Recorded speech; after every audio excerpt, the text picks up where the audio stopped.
하나님의 말씀 누가복음 4장 31절부터 44절입니다. 제가 봉독하겠습니다. 갈릴리 가버나움 동네에 내려오사 안식일에 가르치심에 그들이 그 가르치심에 놀라니 이는 그 말씀이 권위가 있음이로라. 회당에 더러운 귀신 들린 사람이 있어 크게 소리 질러 이르되 아 나사렛 예수여 우리가 당신과 무슨 상관이 있나이까 우리를 멸하려 왔나이까 나는 당신이 누구인 줄 아노니 하나님의 거룩하신 자니이다. 예수께서 꾸짖어 이르시되 잠잠하고 그 사람에게서 나오라 하시니 귀신이 그 사람을 무리 중에 넘어뜨리고 나오되 그 사람은 상하지 아니한지라. 다 놀라 서로 말하여 이르되 이 어떠한 말씀인고 권위와 능력으로 더러운 귀신을 명함에 나가는 도다 하더라. 이에 예수의 소문이 그 근처 사방에 퍼지니라. 예수께서 일어나 회당에서 나가사 시몬의 집에 들어가시니 시몬의 장모가 중한 열병을 앓고 있는지라. 사람들이 그를 위하여 예수께 구하니 예수께서 가까이 서서 열병을 꾸짖으신데 병이 떠나고 여자가 곧 일어나 그들에게 수종드니라. 해질 무렵에 사람들이 온갖 병자들을 데리고 나아오매 예수께서 일일이 그 위에 손을 얹으사 고치시니 여러 사람에게서 귀신들이 나가며 소리 질러 이르되 당신은 하나님의 아들이니이다. 예수께서 꾸짖으사 그들이 말함을 허락하지 아니하시니 이는 자기를 그리스도인 줄 알미러라. 날이 밝음에 예수께서 나오사 한적한 곳에 가시니 무리가 찾다가 만나서 자기들에게서 떠나시지 못하게 만류하려 하매 예수께서 이르시되 내가 다른 동네들에서도 하나님의 나라 복음을 전하여야 하리니 나는 이 일을 위해 보내심을 받았노라 하시고 갈릴리 여러 회당에서 전도하시더라. 아멘. 오늘 말씀은 누가복음 4장 31절부터 44절입니다. 하나님 나라가 임한 가버나움이라는 제목으로 우리가 함께 말씀을 나누겠습니다. 우리 하나님은 누구에게서도 제한되시지 않는 하나님이십니다. 어떤 사람에게서도 제한되시지 않아요. 그런데 이상하게도 사람들은요, 하나님을 자꾸 제한하려고 해요. 하나님을 자꾸 정의하고 한계를 만들어내서 하나님은 이래야 되라고 하는 그런 생각을 만들어내는 거예요. 예수님은 우리의 생각보다 훨씬 크신 분이시죠. 하나님은 우리의 판단보다 훨씬 크신 분이세요. 우리가 이해할 수 없고 우리가 알 수 없는 많은 것들을 하나님 지금도 만들어가지고 일을 하고 계셔요. 우리가 지지난주에 읽었었던 본문을 생각해 보면 예수님께서 나사렛에서 회당에서 설교하시잖아요. 근데 그 설교를 듣고 나사렛 사람들이 예수님을 죽이려고 하지 않습니까? 이제 그런 모습을 우리가 봤어요. 나사렛 사람들은 예수님의 말씀을 듣고 굉장히 감동을 했단 말이에요. 하지만 예수님이 바로 그 그리스도가 그 메시아가 자신이라고 이야기했을 때 이 나사렛 사람들은 예수님을 죽이려고 했어요. 왜 그렇습니까? 이 사람들은 예수님을 잘 알고 있었던 거죠. 요셉의 아들이고 목수인 예수에 대해서 선입견을 가지고 있었던 거예요. 그렇기 때문에 자기들이 요구하는 메시아가 예수님 같은 분은 아닐 거라고 단정짓고 행동을 한 거죠. 이 사람들은 이미 메시아에 대한 이미지가 있고 하나님에 대한 이미지가 있어요. 거기에 예수님 부합되지 않으니까 예수님을 쳐내려고 하는 거예요. 오늘 본문에 보면 예수님께서 가버나움에서 여러 기적을 보이셔요. 그리고 그 기적을 경험한 사람들이 예수님을 따라다닙니다. 그러다 어떤 정도까지 가냐면 예수님께서 그 지역을 떠나시려고 하니까 예수님이 떠나지 못하게 하려고 만류를 하는 거예요. 예수님은 병을 고치고 귀신 쫓는 그런 기적들을 이 가버나움에서 보이셨거든요.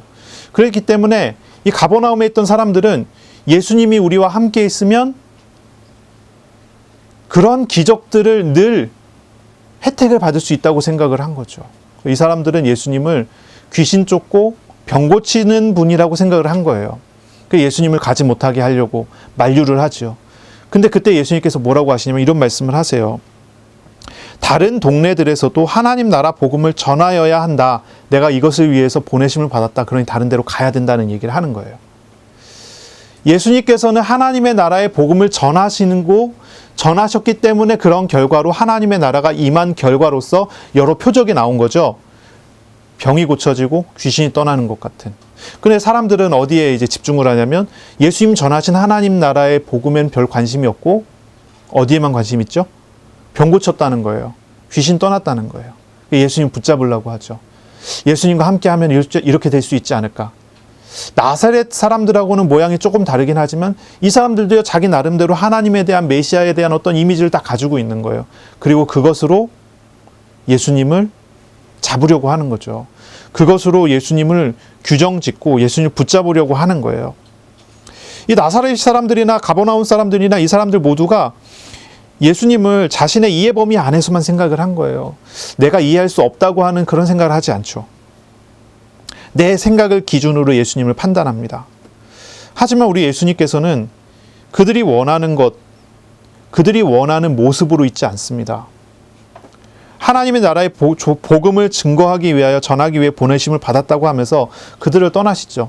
나사렛 사람들이 예수님 죽이려고 할 때 그들 사이로 유유히 그냥 걸어가서 지나가시고 이 사람들의 사이에서도 예수님은 떠나십니다. 이런 장면들을 볼 때는 이런 생각을 하게 돼요. 어떻게 이 사람들이 예수님을 경험하고 체험하면서도 예수님을 바로 보지 못했을까? 근데 이게 이제 옛날에 이 사람들의 이야기뿐만이 아니죠. 심지어 오늘 우리들까지도 그래요. 저와 여러분도 마찬가지죠. 우리는 예수님에 대한 소식을 많이 알고 있어요. 이 사람들보다 우리가 더 많이 알죠. 나사렛 사람들보다 예수님에 대해서 우리가 조금 더 많은 지식을 가지고 있어요. 이 가버나움 사람들보다도 우리는 많은 예수님에 대한 이해를 가지고 있어요. 그런데 있잖아요. 그런데도 불구하고 우리도 우리의 생각이 기준이 돼서 예수님을 바라보고 있지 않은가.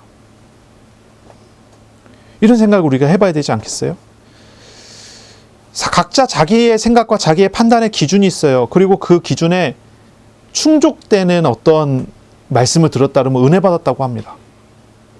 그리고 자기의 기준에 충족되지 않으면 은혜 받지 못했다고 얘기를 해요. 하나님과 하나님의 은혜, 하나님의 하시는 일들을 우리의 기준으로 다 자꾸 판단하고 있지 않을까. 이런 생각을 해보게 되는 거죠. 많은 사람들이 그렇잖아요. 자신의 생각과 자신의 판단과 자신의 감정과 자신의 경험을 따라서 하나님을 알게 하고 하나님을 생각하고 우리 자신을 생각하고 우리 자신을 판단한다는 거죠. 그런데 우리 하나님은 그렇지 않다는 거예요. 우리에게 전혀 제한되시지 않아요. 우리의 생각에 제한되시지 않아요. 우리의 판단에 따라서 하나님 달라지시지 않아요. 놀라운 부흥 이야기라는 책이 있어요. 그 조나단 에드워즈라고 하는 사람이 쓴 책인데요. 이번 주에 제가 이제 우리 큰아들한테 그 독서를 시켰어요. 이걸 꼭 읽어라 시켰어요. 그 읽었는데 어떻게 읽으면서 놀라운 기적들을 보면서 어떤 마음이 들었어요? 우리 큰아들? 신기했죠. 그 책에 보면요. 네. 안 읽었어요? 이상하네. 읽으라고 줬는데. 그 책에 보면요. 여러 가지 기적들이 나와요. 하나님이 어떻게 일을 하셨고, 어떻게 역사를 하셨고, 어떤 변화가 일어났고, 어떤 일들이 벌어졌고 하는 어떤 많은 이야기들이 거기 기록이 돼 있어요. 실제로 이제 미국의 대각성 운동이라고 하는 1차 대각성 운동이라고 하는 대단한 부흥이 이 조나단 에드워즈 시대 때 조나단 에드워즈와 그와 함께한 여러 사람들을 통해서 일어났거든요. 미국 전체의 분위기가 그때 변한 거예요. 우리가 미국을 이야기할 때 청교도 정신을 가지고 세워졌다 얘기하죠. 원래 미국에 들어갔던 사람들은 청교도인들도 있었지만 범죄자들 추방된 사람들도 있고 그리고 영국에서만 나간 게 아니라 유럽 전역 여기저기서 나갔고 여기저기 자리를 잡고 들어갔었던 데가 미국이거든요. 근데 어떻게 청교도 정신이 되고 청교도의 어떤 그런 게 됐을까요? 이게 1차 대각성 운동, 이 조나단 에드워즈를 통한 1차 대각성 운동에 영향이 있어요. 그리고 2차 대각성 운동, 찰스 피니를 통한 2차 대각성 운동 그 이후에 나오는데 이제 이 조나단 에드워즈 얘기를 조금 해야 돼요. 이 조나단 에드워즈는요. 놀라운 부흥을 경험하고 그것을 책으로 써갖고요. 그거를 출판해갖고 사람들에게 보내줬어요. 많은 사람들이 그걸 보고 또 감동받고 그걸 보는 현장에서 또 다른 부흥들이 일어나기도 했어요. 이 조나단 에드워즈가 목회를 하고 사역을 하고 부흥사로서 활동을 하고 전도를 하고 다니면서 이 사람이 경험한 여러 가지 일들을 가지고 이 사람이 나중에 아주 두꺼운 책을 한 권을 써요. 우리나라에 번역되기는 어떻게 번역됐냐면 신앙 감정론이라는 책이에요. 우리나라 번역본이 이렇게 두꺼워요. 엄청나게 두꺼운 책을 썼는데 그 책 안에는 뭔 얘기가 나오냐면 우리가 감정적으로 반응되어지고 감정적으로 뜨거워지고 우리가 어떤 체험을 하게 되는 그것이 진짜냐 아니냐, 하나님 주신 거냐 아니냐, 이거에 대한 논문이에요. 아주 두꺼운 논문이에요. 사람들은 뭔가 감정의 충만함을 받으면요 은혜 받았다고 얘기하는데 조나단 에드워즈는 얘기하는 거예요. 그거 은혜 아니다. 은혜 아니라는 거예요. 무슨 은혜가 기분 좋을 때는 은혜이고 기분 나쁠 때는 은혜가 아니게 되겠냐는 거예요. 기분에 따라서 좌우되는 것이 은혜가 아니잖아요. 그렇죠? 그건 은혜가 아니라는 거예요. 사람의 감정에 따라 휘둘러지는 거 은혜가 아니에요. 그래서 이 조나단 에드워즈는요 아주 치밀한 방법을 썼어요. 아주 면도날 가지고 하나하나 아닌 거를 잘라내는 방식을 사용해서 무엇이 은혜고 무엇이 은혜가 아닌지에 대한 고찰, 그 논문을 쓴 거죠. 아주 두꺼운 논문을 쓴 거예요.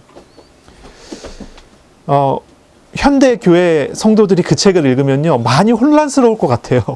많이 혼란스러울 것 같아요. 여러분 혹시 기회가 되신다면 한번 읽어볼 필요는 있어요. 아주 혼란스러워요. 왜냐하면 나는 은혜 받았다고 얘기했는데 은혜가 아니라고 얘기하거든요. 나는 이게 성령의 체험이라고 얘기하는데 이 조나단 에드워즈는 성령의 체험이 아니라고 얘기하거든요. 아니 그 놀라운 부흥과 놀라운 기적의 한가운데 있던 사람이 쓴 논문이라니까요. 우리가 우리 자신을 돌이켜보고 우리 자신을 생각해 볼 필요가 있어요. 우리가 우리의 기준에 따라서 하나님을 판단하고 우리 자신을 판단하고 은혜를 판단하고 있지 않은가 하는 거예요. 우리가 우리의 기준에 따라서 하나님을 제한하고 있지 않습니까? 혹시 내 감정에 따라서 하나님이 다른 하나님으로 확확 바뀌지 않습니까?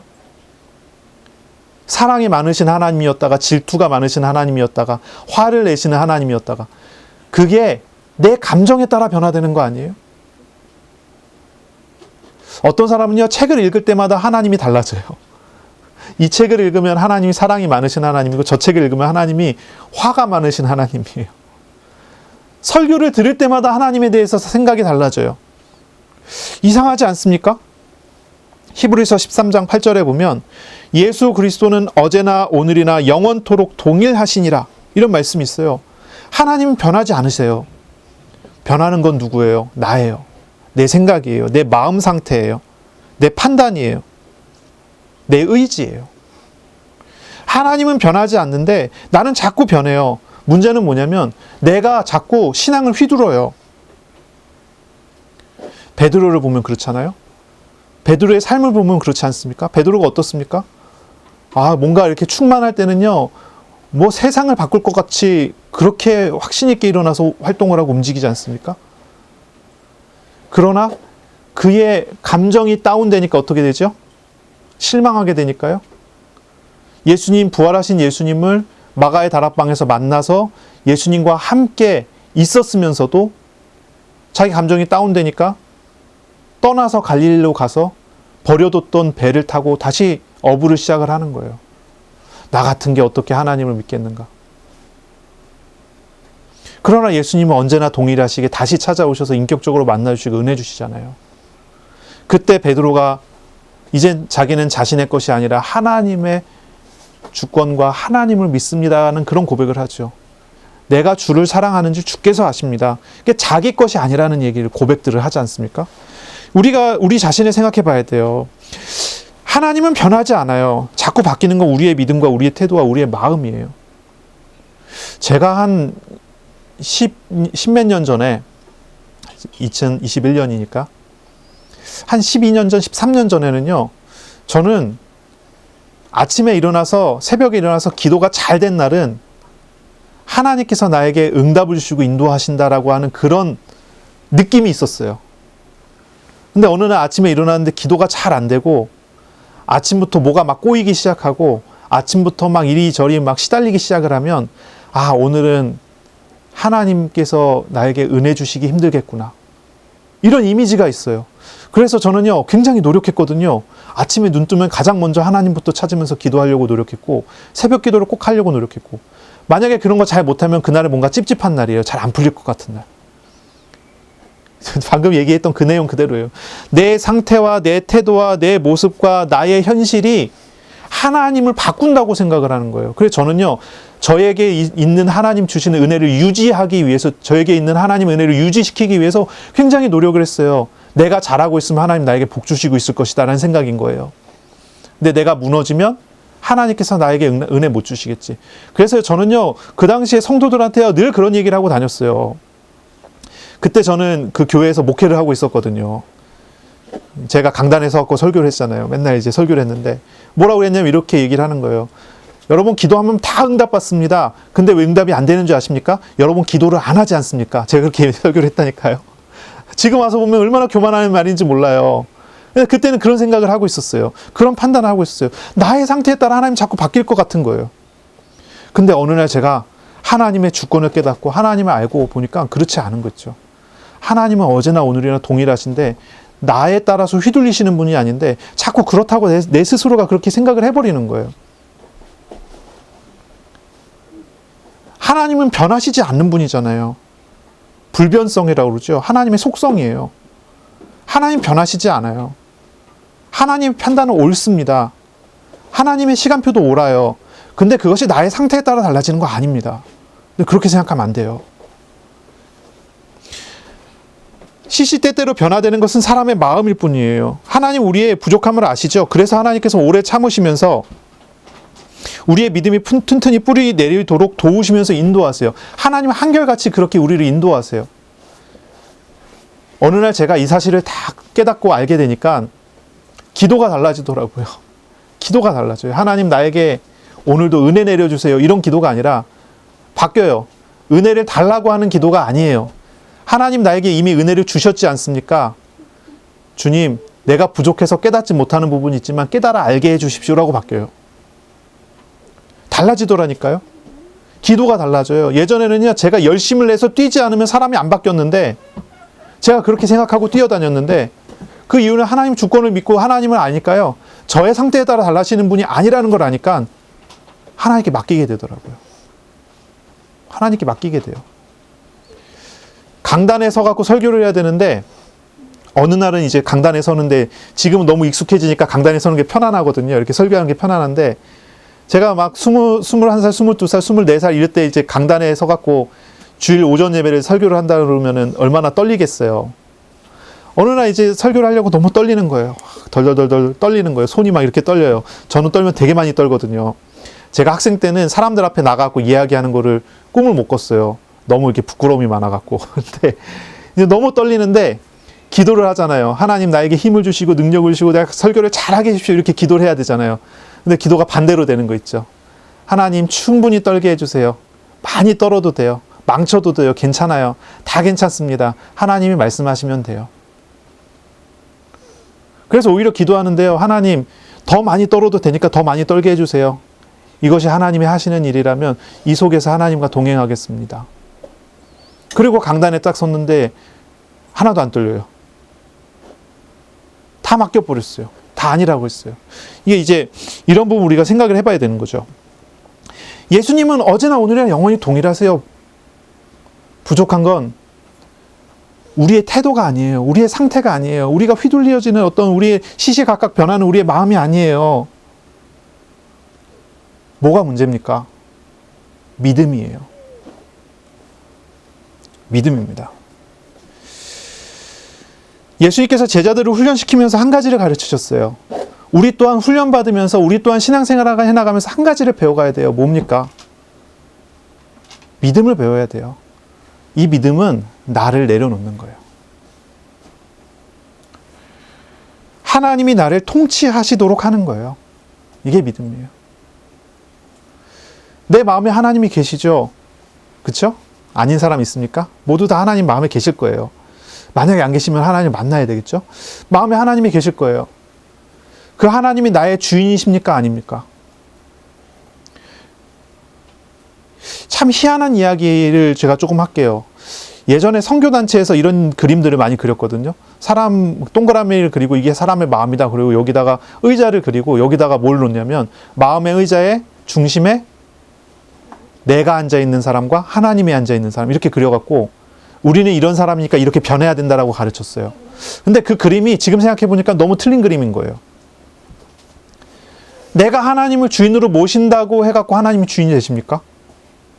또 한 가지, 내가 하나님을 주인으로 모시지 않는다고 해갖고 하나님이 주인이 아니십니까? 내가 기도를 하면 응답하시고 기도하지 않으면 응답 안 하시는 하나님입니까?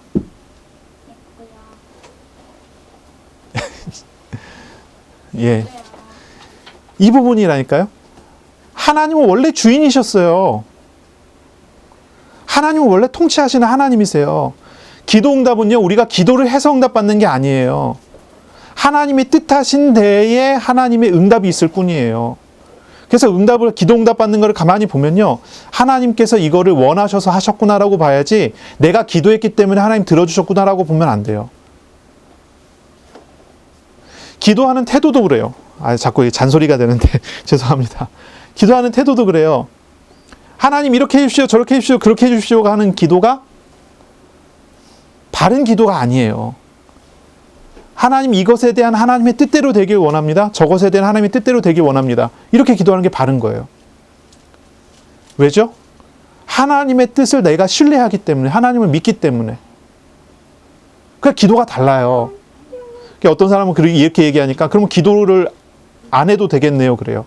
근데 그렇지 않죠. 하나님이 뜻하신 바를 따라 기도하게 하시는 걸 따라 기도하면 돼요. 그게 기도여야죠.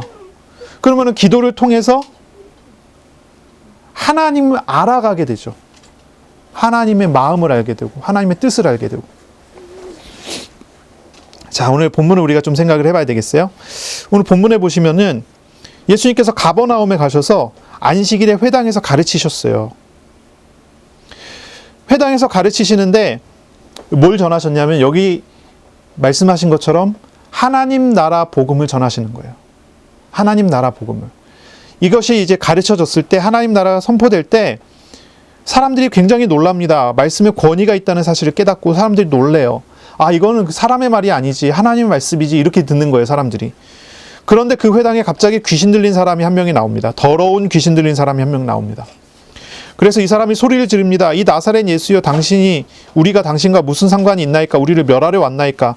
나는 당신이 누구인지 아노니 하나님의 거룩한 자입니다 하면서 막 외치기 시작을 합니다. 막 소리 지르기 시작을 해요. 참 놀라운 일이에요. 정말 놀라운 일입니다.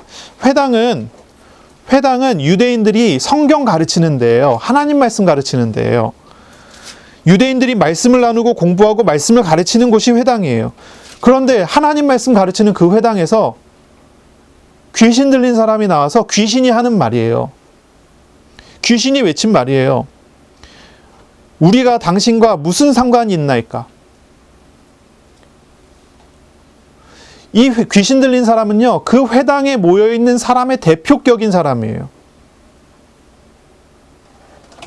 그 회당에 모여있는 사람들의 마음을 대변해주는 사람이란 말이에요. 그 사람들이 다 놀랍게 여겼지만 실제 중심의 마음은 뭐예요? 우리와 당신과 무슨 상관이 있냐는 거예요. 그런 말을 해요. 나중에 또 이제 41절에 보면 귀신 들린 사람들을 또 나오거든요. 이 가버나움에서 이제 그 앞에 나온 이 34절은 회당에서 만난 귀신 들린 사람이고요. 40절부터 나오는 40절, 41절에 나오는 이 귀신 들린 사람들은 가버나움 동네에 퍼져 있는 사람들이 예수님 소문 듣고 사람들이 데리고 온 사람들이에요. 이 사람들 뭐라고 얘기하냐면 이렇게 얘기해요. 여러 사람에게서 귀신들이 나가며 소리질러 이르되 당신은 하나님의 아들이니이다 라고 외치는 거예요. 예수께서 꾸짖으사 그들이 말하면 허락하지 않으세요. 왜냐면 이 귀신 들린 사람이 외치기를 당신은 그리스도라고 외치는 거예요. 예수님께서 말하지 마라 그래요. 굉장히 희한한 일이 벌어져요. 가버나움이라는 동네 자체가 유대인들이 모여있는 동네예요. 거기에 이방인들도 조금 있지만 그 이방인들도 유대인들이 하고 있는 유대교와 유대교 의식과 성경을 배우는 거에 굉장히 호의적인 이방인들만 모여있어요. 나중에 이제 백부장이 예수님 찾아와서 백부장의 하인에 고쳐달라고 얘기하잖아요. 이제 그런 동네예요. 이방인들이 있지만 유대인들에게 우호적인 동네.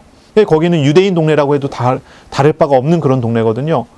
그런데 거기서 각종 귀신 들린 사람이 나와서 뭐라고 하냐면 예수님 보고 당신은 거룩한 자입니다. 당신은 하나님의 아들입니다. 당신은 하나님의 사람입니다. 라고 얘기를 해요.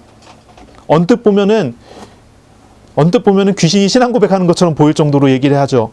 근데 여기 말의 핵심은 뭐냐면 당신은 그리스도고 당신은 하나님의 아들인데 이 동네는 하나님의 아들이 활동하는 동네가 아닙니다라는 거예요.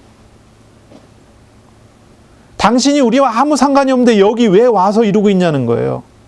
아니 유대인 동네에 유대인의 왕이 오셨는데 귀신이 뭐라고 얘기하냐면 여기는 하나님의 아들이 활동하는 동네가 아니라 우리 땅이니까 나가세요 하는 거예요. 당신이 그리스도인 거 우리가 너무 잘 알아요. 그러니 그리스도는 여기서 활동하면 안 돼요. 이렇게 얘기를 하는 거예요. 말을. 정말 이상한 이야기가 아닙니까? 정말 놀라운 이야기가 아니세요? 그런데 여기서 예수님께서 귀신을 다 쫓아내 버리신단 말이에요. 이 귀신이 쫓아내지는 거는 하나님의 나라의 복음이 선포됐기 때문이죠. 하나님의 나라의 복음이 선포되니까 귀신이 있을 수가 없어서 다 떠나가요. 하나님의 통치가 그 현장에 나타나니까 하나님의 통치에 반하는 존재들은 다 떠나는 거죠. 다 떠나버려요. 그런 일이 벌어지죠. 그리고 난 다음에 그 사이에 껴있는 사건이 하나 있어요. 38절 39절에 예수께서 일어나 회당에서 나가사 시몬의 집에 들어가시니 시몬은 베드로입니다. 베드로의 장모가 나와요. 이 시몬의 집에 베드로의 장모가 산다는 얘기는 아마 이 베드로의 장모, 그러니까 베드로의 그 장인어른은 이미 돌아가셨고 없고, 그리고 베드로의 장모의 아들이 아무도 없었을 거예요. 다 죽었던지 아니면은 아예 낳지를 않았던지 그런 상황이겠죠. 그러니까 이제 장모가 베드로의 집에 이렇게 의탁해갖고 이제 같이 사는 거예요. 이제 그런 상황인데 중한 열병을 앓고 있더라 그랬어요. 열병을 알아요. 이 열병에 대해서 이제 여러 가지 주석을 찾아봤더니 말라리아라고 하는 사람도 있고 뭐 여러 가지 이야기들이 있어요.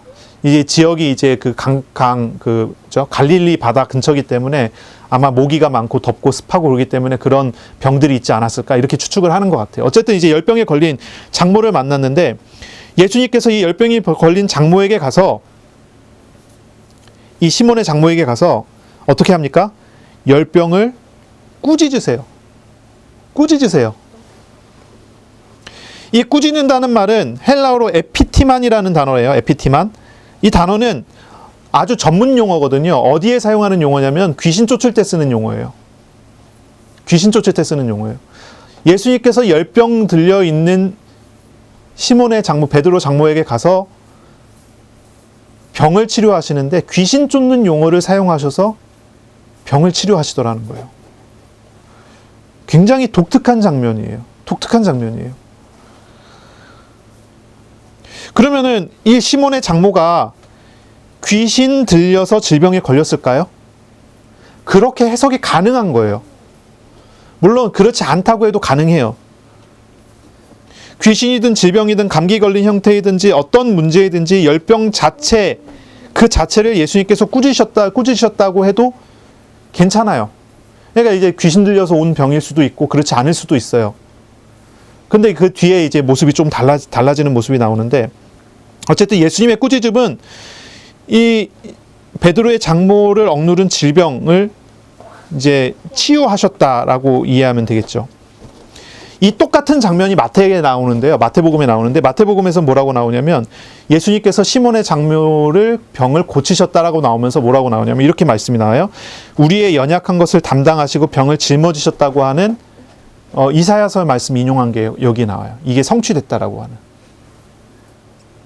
이 주님께서 병자의 질병을 대신 짊어지시는 방식으로 시몬의 장모를 질병에서 자유롭게 하셨다는 그런 내용이죠. 그러니까 마태복음하고 누가복음하고 연결해서 생각해 보면 시몬의 장모는 귀신 들린 병은 아닌 것 같아요. 그냥 일반 질병인 것 같아요. 그런데 그 일반 질병을 예수님께서는 쫓아내시는다는 어떤 그러한 방식을 통해 갖고 치료하셨다는 거예요. 그래서 이게 참 중요하죠. 오늘날 이제 여러 이단들이 있어요. 그 중에 이제 뭐 김기동파 베레아라고 하는데 성락교회 계열에 있는 이단들이 있어요. 거기에 이제 귀신론 주장하거든요. 뭘 얘기하냐면 모든 질병이 다 귀신이 줬다는 거예요. 감기도 귀신 들려서 온 거고, 그래서 암 걸리는 것도 귀신 들려서 온 거고, 막 이런 식이에요. 그러니까 이제 귀신이 다 주는 거니까 어떻게 해야 돼요? 감기 걸리면 귀신 쫓아야 되고요. 어디 아프면요 귀신 쫓아야 되고요. 우리 아프면 항생제 먹고 아프면은 약 먹고 하면 되잖아요. 그렇죠? 감기는 바이러스가 주는 거잖아요. 그럼 바이러스 쫓아내도록 몸이 면역력을 이기면 되는 거잖아요. 근데 여기서는 이제 다 그렇게 하는 거예요. 귀신 쫓아내면 된다고. 그래서 모든 질병 가지고 다 사탄 결박을 해야 되고 막 이런 식으로 가요. 이게 잘못 이해한 거예요. 이 구절이 또 거기에다 사용되는 구절 중에 하나죠. 근데 그 오해되는 거예요. 귀신을 쫓는 데 사용하는 전문 용어를 사용하신 거는 맞지만 예수님께서는 사람이 가지고 있는 일반 질병을 어떻게 보신다는 거예요? 사람을 얽매고 억누르고 있는 어떤 것으로 본다는 거예요. 그래서 내가 몸이 아프다. 그것은 우리는 이제 아파갖고 이제 치료를 받아야 되는 거잖아요. 그렇죠? 근데 이 본문에서는 예수님께서는 우리가 몸이 아프다 하는 것은 질병에 억눌려 있다라고 표현해야 된다는 거예요. 누가가 이 표현을 쓸 때는요. 이런 부분을 우리가 조금 이해할 필요가 있습니다. 어쨌든 이 본문 자체는 그래요. 가버나움이 억눌려 있어요. 귀신에 의해서 억눌려 있어요.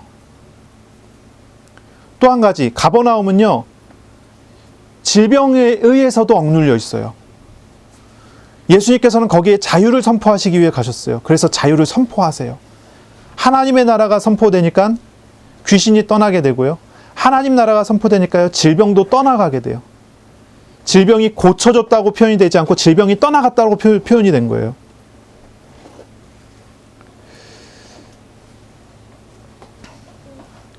우리가 누가복음을 읽으면서 이 은혜를 누려야 됩니다. 이 은혜를 받아야 돼요.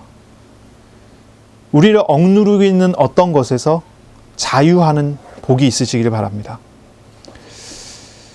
하나님의 나라가 선포되는 현장은 그리스도로 말미암아 영적으로나 육신적인 어떤 묶임에서 자유가 선포되는 그런 현장인 거예요. 우리가 이제 그렇죠. 몸이 아파요. 그러면은 문제는 뭐냐면 아프다는 것에 짓눌리는 거예요.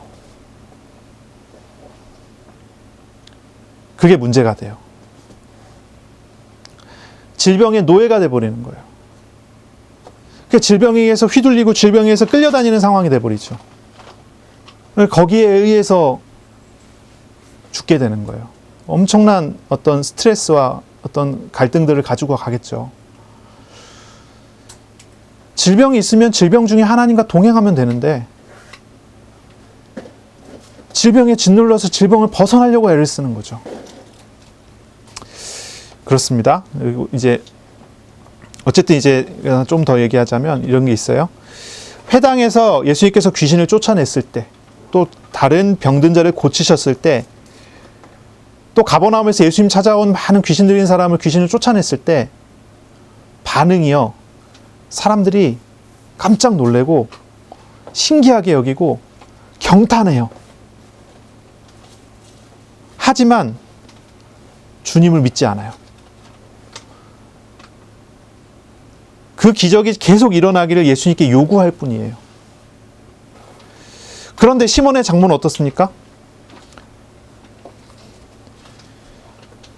병을 치료받고 일어나 예수님의 수종을 듭니다.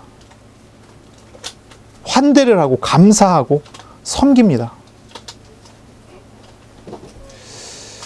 가버나움 사람들은 예수님을 통해서 하나님의 나라를 경험했지만 하나님의 나라의 백성이 되지 않아요.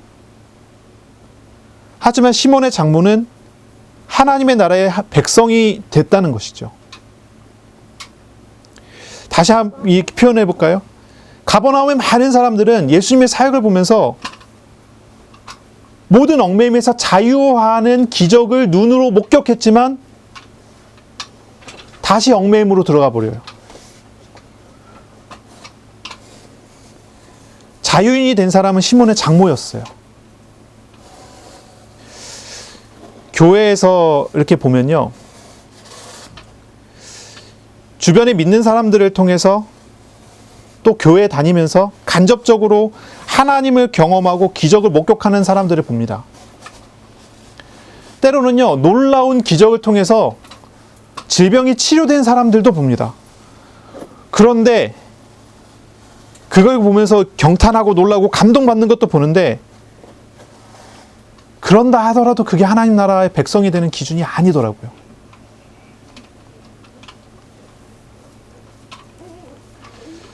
예수님을 영접해서 예수님을 나의 하나님으로 믿는 게 하나님 나라의 백성이 되는 거예요. 예수님을 주님으로 섬기는 것이, 그것이 우리가 가지고 있는 육신적인 얽매이나 영적인 얽매임에서 진짜 자유를 누리게 되는 그런 방식이 아니겠어요? 우리가 구원을 얻는 그런 게 아니겠어요? 그런데 많은 경험과 체험을 한다고 해서 그게 되는 건 아니더라고요. 우리가 그리스도를 바라보고 그리스도로 인해서 감동도 받고 그리스도로 인해서 많은 경험과 체험을 할 수 있어요. 그런데 바로 그 그리스도가 나의 주님이 아니면, 나의 하나님이 아니면 아무 상관이 없는 거 아니겠어요? 이 가버나움이 그랬다는 거예요. 이걸 우리가 좀 생각해 봐야 되겠죠. 오늘 본문에는 예수님의 3대 사역이라고 하는 게 나와요. 3대 사역 뭐라고 그러죠? 말씀을 증거하시고, 병을 고치시고, 귀신을 쫓아내시는 사역이 3대 사역이라고 그래요. 예수님이 가장 많이 한 사역이, 공생의 3년간 가장 많이 한 사역이 이 세 가지예요. 말씀하시고, 귀신을 쫓아내시고, 질병을 고치시는 거예요. 이 사역을 많이 하셨어요. 근데 이 모든 사역은 어디에 의존하냐면 가르치시는 사역에 의존해요. 가르치시는 데 의존해요. 이게 재미있는 장면이에요. 36절에 보면 다 놀라 서로 말하여 이르되 이 어떠한 말씀인고 권위와 능력으로 더러운 귀신을 명하심에 나가는도다. 사람들은 귀신 쫓아낸 사건으로 놀랬기보다는 귀신이 쫓겨날 수밖에 없는 예수님이 선포하시는 말씀으로 놀랐어요. 또 베드로의 장모의 열병을 고치실 때 예수님께서 꾸짖으셨다라고 나오죠. 말씀으로 고치셨단 말이죠. 이 말씀이에요, 말씀. 이 권위 있는 주님의 말씀. 치유하시는 사역이나 귀신을 쫓는 사역이 모두 권위 있는 말씀의 결과로 나타났어요. 치유하기 위해서 말씀을 찾아서 선포하는 식으로 한 게 아니에요. 말씀이 선포가 되니까 질병은 있을 수가 없었고 귀신도 있을 수가 없었던 거예요. 하나님의 나라가 선포가 되니까 다 바뀌어질 수밖에 없던 거죠. 그래서 오늘날 이제 뭐 치유 사역한다고 하는 사람들이 있고요. 귀신 쫓는 사역한다는 사람들이 있어요. 근데 그분들은요, 병을 고치는 사역을 하기 위해서 병든 사람들을 계속 찾아다녀요. 병 고치기 위해서.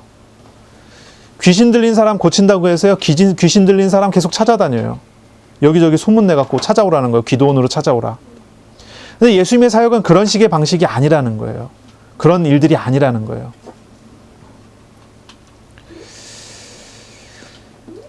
하나님의 기적을 일으키는 사역들은 온전히 하나님의 마음대로 이루어졌어요. 하나님의 생각대로 이루어졌어요. 하나님의 뜻대로 이루어졌어요. 사람들의 생각이나 사람들의 마음에 휘둘려갖고 하나님이 기적 일으키는 게 아니에요.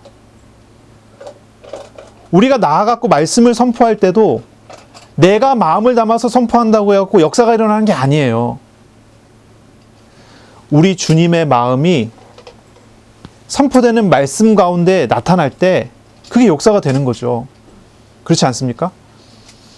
제가 막 어떤 그런 신유 은사, 막 예언의 은사, 막 이런 거 받으신 분, 그런 걸 막 추종하시는 분, 막 이런 분들하고 막 대화를 할 때가 가끔 있었는데, 그런 얘기를 하는 거예요. 신유 은사, 뭐 예언의 은사, 뭐 오늘날 그런 은사들이 없으면 교회를 왜 다니냐는 거예요. 오늘날에도 기적이 일어나지 않으면 예수님 왜 믿냐는 거예요. 믿을 이유가 없다는 거예요. 기적이 일어나지 않는데 왜 믿어야 되냐는 거죠. 그러면서 자기는 신유 은사가 어떠고 막 그 예언의 은사가 어떠고 한참 얘기를 하는 거예요. 네. 여러분 은사를 받으셨습니까? 여러분에게 신유의 은사가 있으십니까? 귀신 쫓는 은사가 있으십니까? 제가 신유 은사를 받은 적 없거든요. 저는 귀신 쫓는 은사도 받은 적이 없어요. 근데 제가 현장에서 병 고쳐본 경험이 있어요. 제 병도 고쳐졌고요. 현장에서 귀신 들린 사람 귀신 떠나는 것도 몇 번 봤어요. 제가 나가고 복음을 전하고 예수님 복음 전해서 예수님 영접하게 했는데 귀신이 나가더라고요. 주변 사람들이 다 놀랐어요. 저는 귀신 쫓는 은사를 받은 적도 없고 병 고치는 은사도 받은 적도 없어요. 근데 제 안에는 그 모든 일을 행하시는 하나님이 계세요. 하나님이 원하시는 때에 제가 그 자리에 있으니까 귀신도 나가더라고요. 병도 고쳐지더라고요. 이게 진짜예요. 은사라고 하면서 은사 뛰어다니는 사람들이요, 가짜가 많아요. 생각을 잘 해보셔야 됩니다. 여러분 안에 정말로 그리스도가 계시다면 우리 안에 계신 하나님이 원하시는 때에 우리를 사용해갖고 신유 얼마든지 일어날 수 있어요. 귀신 쫓는 일 얼마든지 일어날 수 있어요. 당연한 거 아니겠습니까? 제가 예전에 막 한참 복음 전하러 다닐 때 무당한테 복음 전하려고 무당집을 들어갔는데 제가 이쪽 문 열고 들어가니까 무당이 저쪽 문 열고 나가더라고요. 도망가요.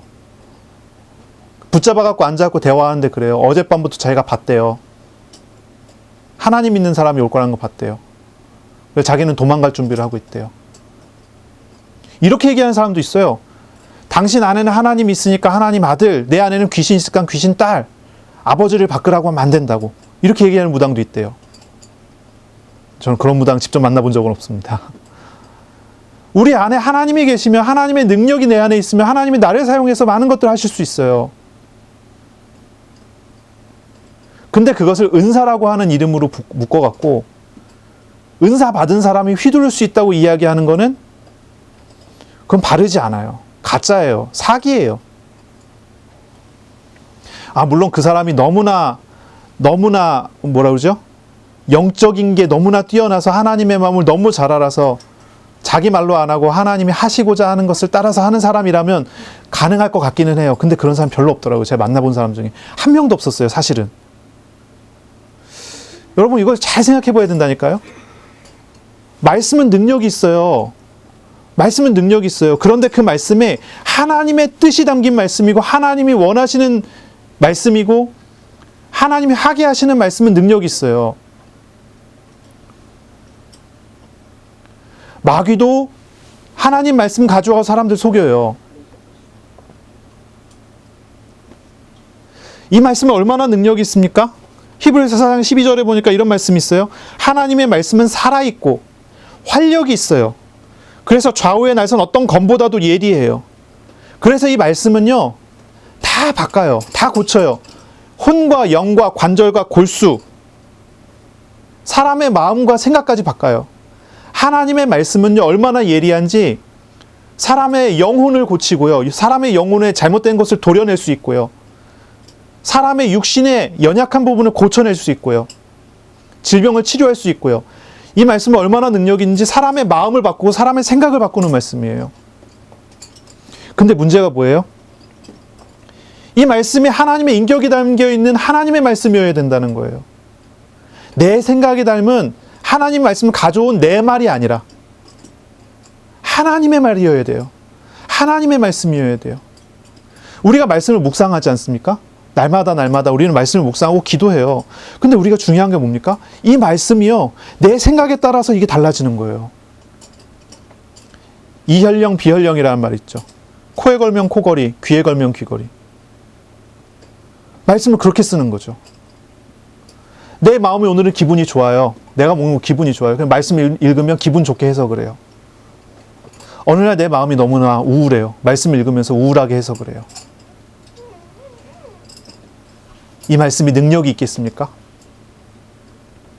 말씀을 읽고 듣고 말씀을 볼 때 말씀하시는 하나님의 마음을 배워야 돼요. 내 마음에 따라 달라지는 게 아니라 하나님이 지금 이 말씀을 나에게 주시며 나에게 이런 마음을 주시는 걸 알아야 돼요. 그래서 말씀 묵상할 때 정말 중요한 건 뭐냐면 듣는 귀예요. 듣는 귀. 하나님 말씀을 알아들을 수 있는 마음이에요. 보는 눈이에요. 사람은 보아도 보지 못하고 들어도 듣지 못하고 사람의 마음으로 깨닫지 못하는 것들이 있죠. 그게 하나님이에요. 그렇죠? 우리 이제 고린도전서에 나오잖아요. 2장에 나오잖아요. 그렇죠? 그러나 우리 마음에 오신 하나님의 성령께서는 보게 하시고 듣게 하시고 깨닫게 하세요. 우리는 하나님을 볼 수 없지만 우리 하나님은 나에게 하나님 자신을 보여주려고 하세요. 하나님의 말씀, 하나님의 마음이 없는 말씀. 요즘에 요 며칠 제가 제 아내하고 둘이 이렇게 아이들하고 다 이렇게 분리된 김에 가끔씩 이제 TV를 틀어갖고 볼 때가 있는데 그런 표현을 써요. 아주 재밌는 표현이에요. 영혼 없는 말. 이런 말을 써요. 영혼 없는 말. 뭔가 막 이야기하는데 건성으로 막 얘기하니까 영혼 없는 말이래요. 마음이 안 담겨져 있다 그런 뜻이죠. 그렇죠? 하나님의 말씀을 듣는데요. 영혼이 없이 말씀을 듣는 거예요. 하나님의 마음이 없는 말씀을 들으면 그게 무슨 말씀이겠습니까? 성령께서 인격적이신 우리 하나님께서 의지를 가지고 감정을 담아서 우리에게 말씀하시는 하나님의 말씀을 들어야 되지 않습니까? 이것이 우리가 말씀을 듣는 그런 내용이어야 돼요. 예수님께서 가버나움에서 하나님 말씀을 선포하셨어요. 이 말씀은 너무나 능력이 있었어요. 하나님의 의지가 거기에 나타났어요. 얽매인 자, 눌린 자들을 자유하게 하신다는 하나님의 의지가 나타났어요. 그러니 귀신도 떠나고 질병도 떠나야 됐어요. 왜냐하면 그것이 다 사람을 누른 것이었기 때문에. 그래서 질병을 치료했다라고 쓰지 않고 질병이 떠났다고 써요. 우리가 얽매여 있는 것이기 때문에 그래요. 오늘날 우리도 많은 것에 얽매여 있습니다. 사람에 얽매여 있고 질병에 얽매여 있고 돈에 얽매여 있고 현상에 얽매여 있고 여러 가지 것에 얽매여 있어요. 우리 감정이 얽매여요. 다른 건 다 괜찮은데 내 감정이 건드림 받으면 견디지 못하는 사람이 있어요. 상처에 얽매이고 많은 것들에 얽매여요. 그런데 이 얽매임 속에 하나님께서 오늘 우리에게 이 말씀을 주시는 거예요. 하나님의 나라의 복음을 우리에게 선포하시길 원하시는 거예요. 가버나움에 선포하신 하나님 말씀은 오늘 우리에게 주시는 말씀이에요. 우리에게 자유를 선포하십니다. 얽매임 돼서 자유하라고 말씀하세요. 이 말씀이 선포됩니다. 하나님 나라가 나타납니다. 하나님의 통치가 회복이 됩니다. 가버나움이 변했어요. 하나님께서는 이제 우리의 마음을 변화시키길 원하세요. 나의 마음을 변화시키길 원하세요. 하나님이 나를 다스리고 있다는 사실을 알기를 원하세요. 내가 하나님의 통치를 인정하고 내려놓기를 원하세요. 나 자신을 내려놓기를 원하세요. 하나님의 말씀이 선포될 때 하나님의 말씀을 받는 사람에게는 하나님 나라의 자유가 선포됩니다. 요한복음 8장 31절 32절에 보면 이런 말씀이 있어요. 그러므로 예수께서 자기를 믿은 유대인들에게 이르시되 너희가 내 말에 거하면 참으로 내 제자가 되고 진리를 알지니 진리가 너희를 자유롭게 하리라. 자유는 어디에 있습니까? 진리에 있습니다. 그 진리는 어디에 있습니까? 하나님의 말씀에 있습니다. 예수님의 말에 있습니다. 우리가 말씀을 바르게 받으면 우리는 자유를 누릴 수 있어요. 우리를 억누르는 모든 것에서 자유하게 되는 은혜를 누릴 수 있어요. 하나님의 음성을 듣는 마음을 열면 주님의 자유를 누립니다. 죄는 우리를 지옥 같은 곳에 얽매이게 하는 것이지만 말씀하시는 하나님은 우리를 얽맨 모든 줄을 끊어버리는 구원하시는 능력을 가지신 하나님이십니다. 말씀하시는 하나님은 우리의 모든 죄와 고통을 예수의 한 몸에 짊어지게 하시고 십자가에 못 박으시고 다시 사셔서 그 모든 죄와 죽음의 얽매임에서 우리를 자유하게 하시는 하나님이란 말이죠. 이 말씀하시는 하나님은 우리를 모든 어떤 영적인 묶임에서도 자유하게 하십니다. 자유하게 하세요. 제가 주석책을 이 설교를 준비하기 위해서 제가 보통 설교 준비할 때는 주석책을 한 4권 정도 읽거든요. 그거 읽어갖고 좀 부족하다 싶으면은 이제 한 3권 정도를 더 찾아요. 그래서 보통 제가 일반적으로 참고하는 이제 그 주석이 한 8권 정도, 9권 정도 보거든요. 이 본문을 딱 폈는데 이 본문에서 귀신 들린 병, 그리고 귀신 떠나는 내용, 이 본문을 딱 읽으면서 귀신 들렸다고 하는 것은 사람들이 정신분열증이나 뭐 이런 식으로 설명해 놓은 책이 한 3권 정도 나오더라고요. 이 사람들은 귀신의 역사를 인정하지 않는 사람이에요. 뭐 박사가 됐어도 교수를 하고 주석책을 낼 정도로 대단한 학자라도 귀신의 역사 있지 않다. 이거는 이런 형식으로 나타나는 것일 것이다. 이렇게 보는 거죠. 한 5명 정도, 5권 정도 되는 주석에서는 그 귀신의 역사를 인정을 하죠. 예수님께서 귀신을 쫓아내셨다. 사탄 마귀의 세력을 이기셨다. 뭐 이런 표현을 써요. 귀신의 역사. 귀신의 역사를 인정하나요? 제가 궁금해서 물어보는 거예요. 인정하나요? 우리 성도님들 어떻습니까? 귀신이 있습니까? 없습니까? 없습니다. 있습니까? 다 있습니다입니까? 저는요, 귀신의 역사를 인정해요. 가장 가까이에서 제가 경험해봤지 않습니까? 제 아내가 많이 시달렸었기도 했고요. 무당 가문들 그렇잖아요. 밖에 나가고 무당만 몇 명 만나봐도 금방 알 수 있는 거 아니겠어요? 귀신의 역사가 있어요. 제가 나가고 복음 전했을 때 정말 귀신 들린 사람이 눈빛이 싹 돌아오더라니까요. 몇 번 봤어요. 아무것도 아니에요. 예수 그리스도의 복음을 선포하고 예수님의 이름을 말하는데 견디지를 못해요. 예수님의 이름을 못 따라하는 사람들도 있어요. 이런 귀신 들림이 있어요. 귀신 들림 문제가 있어요. 근데 이제 귀신 들림 문제하고 비슷한데 다른 게 있어요. 그건 정신분열증이죠. 그거는 이제 뇌신경에 문제가 있는 거예요. 뇌에 문제가 있는 거예요. 정신분열증 같은 경우는 약을 먹으면 괜찮아져요. 근데 귀신 들림 문제는 약을 먹어도 괜찮아지지가 않습니다. 그 사람은 예수님을 영접하지 않으면, 믿지 않으면 치료를 받을 수가 없는 거예요. 우리가 눈에 보이게 귀신 들려갖고 치달리는 사람을 본다면 그 사람이 자유하게 되는 건 귀신 쫓아내는 거라는 것을 우리가 잘 알 수 있죠. 가위를 누리는 사람도 있어요. 근데 가위 눌리는 게 컨디션이 안 좋고 몸의 생체 리듬이 깨져서 가위 눌리는 사람이 있어요. 그런 사람들은 컨디션을 올리고 좀 운동 좀 하고 그러면 가위 안 눌릴 거예요. 근데 그런 가위 눌림이 아니라 진짜로 귀신에게 시달리는 사람들도 있어요. 컨디션과 상관없이. 그런 사람도 어떻게 해야 될까요? 예수님의 이름을 믿고 예수님을 믿으면 돼요. 가위에서 해방이 돼요. 그런데 진짜 문제는 뭐냐면 눈에 보이게 귀신한테 눌리지도 않고 눈에 보이게 가위 눌리는 것도 아니에요. 여러 상황과 환경 속에서 가위 눌리는 것 같고 똑같이 눌리는 사람들, 시달리는 사람들이 참 많아요. 사람들은 스트레스 받는다 그러고 사람들은 정신적인 어떤 문제라고 이야기를 하잖아요. 그런데 그런 것과 정말 다르게 어떤 그런 눌림이 있어요. 삶의 눌림, 생활의 눌림. 어느 날 한 분이 저한테 그런 얘기를 하더라고요. 어떤 분이 저한테 얘기를 하더라고요. 자기는 가위를 안 눌리게 됐대요. 결혼하고 난 다음에 가위 눌림이라는 것이 없어졌대요. 그런데 회사에 가서 생활을 하는데 정말 숨이 탁 막히는 생활을 하게 된대요. 사람들 때문에 시달려갖고. 자기가 생각해 보니까 밤에 잘 때 가위 눌리는 거는 예수님 믿고 그리고 결혼하고 끝났는데 회사에 가고 현장에서 생활을 하다 보니까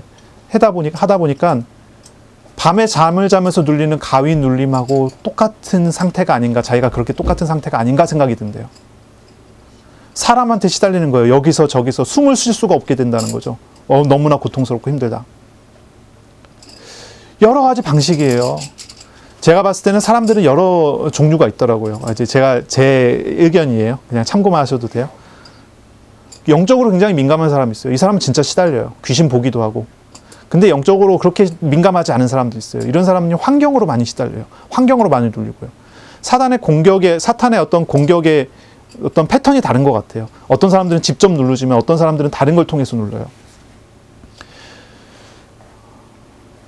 우리가 하나님의 말씀, 하나님 말씀하시는 하나님 앞에 서게 된다면 어디서 자유하게 됩니까? 귀신 들림에서 자유하게 된다. 이거 이제 가버나움에서 일어났던 일이죠. 오늘날 우리에게 한번 적용을 한번 해볼까요? 어디에서 우리가 자유하게 될 수 있습니까? 우리 영혼의 억눌림에서 우리가 자유하게 되는 거예요.